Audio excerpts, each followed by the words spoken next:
साथियों, जय भीम, जय जोहार, जय संविधान।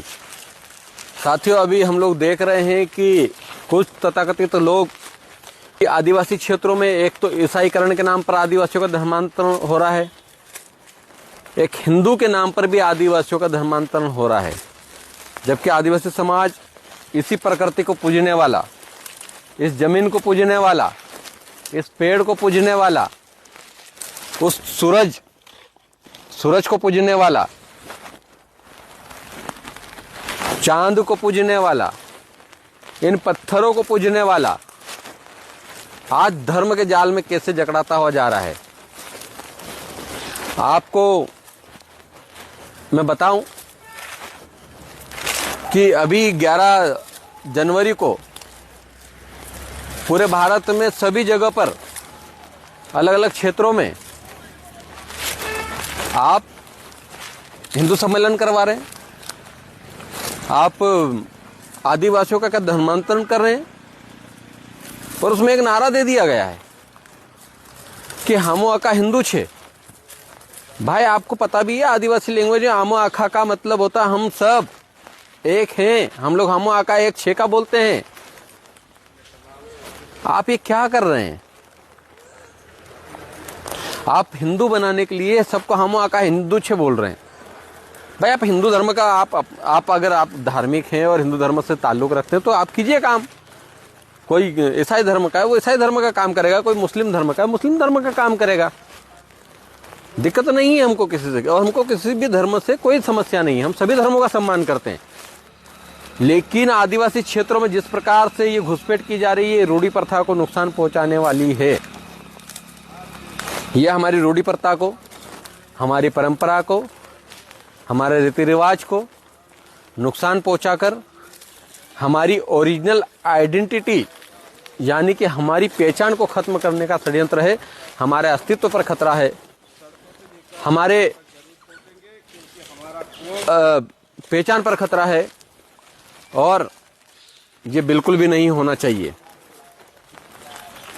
हम लोग इसी बात की लड़ाई लड़ रहे हैं कि जब से देश आजाद हुआ तब से आदिवासियों की पहचान, अस्तित्व को खत्म किया गया। उसकी पहचान को मिटाने की कोशिश की गई। हमारे गांव में गांव की काकड़ हुआ करती तो उस काकड़ को खत्म कर दिया गया। हमारे गांव में बाबा देव होते थे, उस बाबा देव पर कब्जा अतिक्रमण कर लिया गया और हमको धार्मिक बना दिया गया। हम लोग इसी जल जंगल जमीन को पूजने वाले लोग, हम इसी पहाड़ को पूजने वाले लोग, यहाँ पर निकलती हुई नदियों को, कलकल बहती नदियों को पूजने वाले लोग, पता ही नहीं कब हिंदू बन गए, पता ही नहीं कब ईसाई बन गए, पता नहीं XYZ और भी धर्म में कहीं न कहीं चले गए। जबकि आदिवासी इस देश का मूल बीज, इसी धरती को सींचकर, इसी धरती के बीच अपने जरूरत के हिसाब से वहां से चीजें लेकर एक ऐसी व्यवस्था का निर्माण किया जो प्रकृति पूजक के साथ साथ प्रकृति का संरक्षण करने वाला समाज बना। और आज भी प्रकृति की अगर सबसे ज्यादा रक्षा करता है तो वो आदिवासी समाज है। उसमें भी आदिवासियों को आपस में बांटने के लिए भील बिलाला बारेला पटलिया कर दिया गया। जब जब हम आदिवासी के नाम पर एक होने लगे तो ऐसे ही धार्मिक षड्यंत्र करके पहले हमारे देवी देवताओं पर कब्जा करके उन पर अतिक्रमण किया गया, और अभी जल जंगल जमीन को खत्म करके वहां से भी आदिवासियों को उजाड़ कर उनकी जमीनों पर कब्जा करने की कोशिश की जा रही है। और अब उनकी पहचान को मिटाने के लिए गांव गांव में सम्मेलन करवाए जा रहे हैं।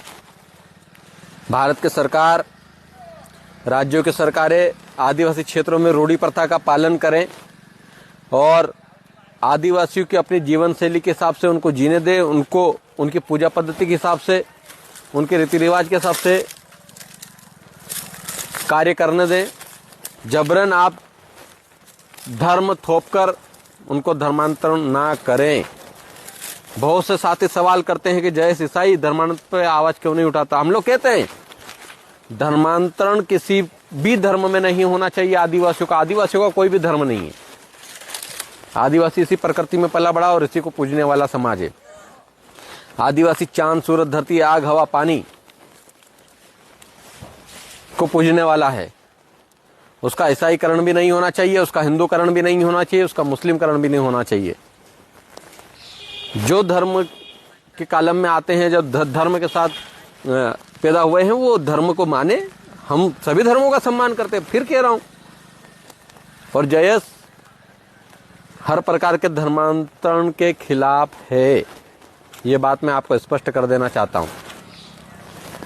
हमको हमारी आइडेंटिटी, हमारी पहचान के साथ, हमारे हक अधिकारों के साथ, हमारे संविधान में वर्णित 5वीं अनुसूची के साथ, संविधान में हमारी 6ठी अनुसूची के साथ, संविधान में अनुच्छेद 13(3) के तहत रूढ़ी प्रथा के साथ, हमारे पारंपरिक संस्कृति रीति रिवाज के साथ हमको जीवन जीने देना चाहिए। आदिवासियों की सभ्यता एक ऐसी सभ्यता है जिन्होंने मानव जीवन को, मानव मूल्यों को जीना सिखाया। उन्होंने एक दूसरे का संरक्षण करना सिखाया। बहुत से टोटम वाली चीजें बनाई जिसमें एक दूसरे को, आदिवासी लोग ही एक दूसरे को संरक्षण करते हैं। तो ऐसी व्यवस्था का निर्माण और प्रकृति की संरचना को समझने वाले लोग आज सताए जा रहे हैं। आज वो इसी जल जंगल जमीन से निकाले जा रहे हैं। बहुत दुख होता है कि हम लोगों को धर्म में रखकर हमारी स्वतंत्रता, हमारी पहचान को खत्म किया जा रहा है। और ये 11 जनवरी 2026 में जब ये बहुत आंदोलन हो रहे हैं, बहुत जगह पर गांव-गांव में आंदोलन हो रहे हैं। और अभी एक पोस्टर देखा मैंने, उस पोस्टर में हमारे महान क्रांतिकारी राष्ट्रमालिक जननायक टंट्या भील जी को उन्होंने रुद्राक्ष की माला पहना दी। अब आप ही बताइए कि टंट्या भील की कौन सी फोटो में रुद्राक्ष की माला पहनी हुई है। और उसमें हिंदू सम्मेलन के बोर्ड में एक आदिवासी क्षेत्र में जहां ये कार्यक्रम कर रहे हैं, वहां पर टंट्या भील जी का फोटो रख दिया और बिरसा मुंडा जी का रख दिया।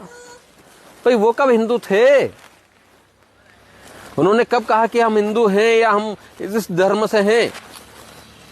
प्रकृति की रक्षा करते, उस जल जंगल जमीन की रक्षा करते, अंग्रेजों से लड़ गए, अंग्रेजों के छक्के छुड़ा दिए उन्होंने। हमारे उन महान क्रांतिकारियों ने एक अपना रिजर्व एरिया घोषित कर लिया। तो हमसे तो अंग्रेज भी नहीं लड़ पाए थे भाई। और ये धर्म का जाल बिछाकर आदिवासी क्षेत्रों में जिस प्रकार से ये गतिविधियां चल रही है, बिल्कुल बंद होना चाहिए। हम इसके विरोध में हैं, इसके खिलाफ में हैं। और जिस बात की ये बात करते हैं, वहां पर एक और लिखा था हिंदू राष्ट्र। हमने पहले ही कहा और इस वीडियो में फिर कह रहा हूं कि ये हिंदू राष्ट्र की बात नहीं कर रहे हैं। ये लोग ब्राह्मण राष्ट्र की बात कर रहे हैं और हम ब्राह्मणवाद के खिलाफ हैं। हमको ब्राह्मणों से कोई दिक्कत नहीं है। ब्राह्मण समाज में भी बहुत अच्छे लोग हैं, लेकिन ब्राह्मणवाद बिल्कुल भी नहीं चलेगा, मनुवाद बिल्कुल भी नहीं चलेगा। भारत संविधान से चलता है। संविधान की ताकत बाबा साहब डॉक्टर भीमराव अम्बेडकर साहब का लिखा हुआ संविधान आज हमारे भारत देश में लागू है। और उसी से पूरे भारत देश का सिस्टम, कार्यपालिका, विधायिका, न्यायपालिका संचालित होती है। और इसी का अनुसरण करने वाले हम लोग हैं। इसीलिए कलम और कागज की लड़ाई लड़ने वाले हम लोग हैं। तो आप सभी साथी इस वीडियो को जरूर ध्यान से सुनें और सब लोगों को भेजें कि हमारे आदिवासी समाज की पहचान को किस प्रकार खत्म किया गया, उसकी आइडेंटिटी को कैसे मिटाया गया, उनके देवी देवताओं पर कैसे अतिक्रमण किया गया, उनकी संस्कृति को कैसे खत्म किया गया, उनकी रूढ़ी प्रथा को नष्ट करने के लिए कैसे अलग अलग धर्म के लोग घुसपैठ किए। आज ये घुसपैठ ही है, ये हमारे क्षेत्र में घुस रहे हैं। और उस क्षेत्र में घुसने के बाद कर क्या रहे हैं? धर्मांतरण। सिर पर ये एक ही बात का आरोप लगाते हैं, लेकिन ये लोग कर रहे हैं, ये कभी आपको सच्चाई नहीं बताते हैं। तो हमको इन चीज़ों को समझना है और संविधान की बातों को समझते हुए हमको हमारे आगे के काम भी करना है। संवैधानिक तरीके से हम लोगों को पूरी हमारी लड़ाई लड़नी है। और मुझे पूर्ण विश्वास है कि हमारे समाज के पढ़े लिखे लोग ST, SC, OBC के साथी भी इस बात को समझेंगे और आगे हम लोग जल जंगल जमीन बचाने की लड़ाई को, हमारे हक अधिकारों की लड़ाई को, 5वीं अनुसूची की लड़ाई को हम जरूर मजबूती के साथ लड़ेंगे। और जय आदिवासी युवा शक्ति जयस, हमारा जयस का ही एक छात्र संगठन, जयस छात्र संगठन पूरी ताकत के साथ इस मुहिम को पूरे भारत देश में चला रहा है। अलग अलग राज्यों में, मध्य प्रदेश में तो ताकतवर है ही है, लेकिन अलग अलग राज्यों में भी पूरी ताकत के साथ हम लोग इस मुहिम को चला रहे हैं। और आप सभी भी साथ दीजिए, आप सभी हम लोगों से जुड़िए। आपको अगर मुझसे जुड़ना है तो मेरा मोबाइल नंबर मैं बता रहा हूँ,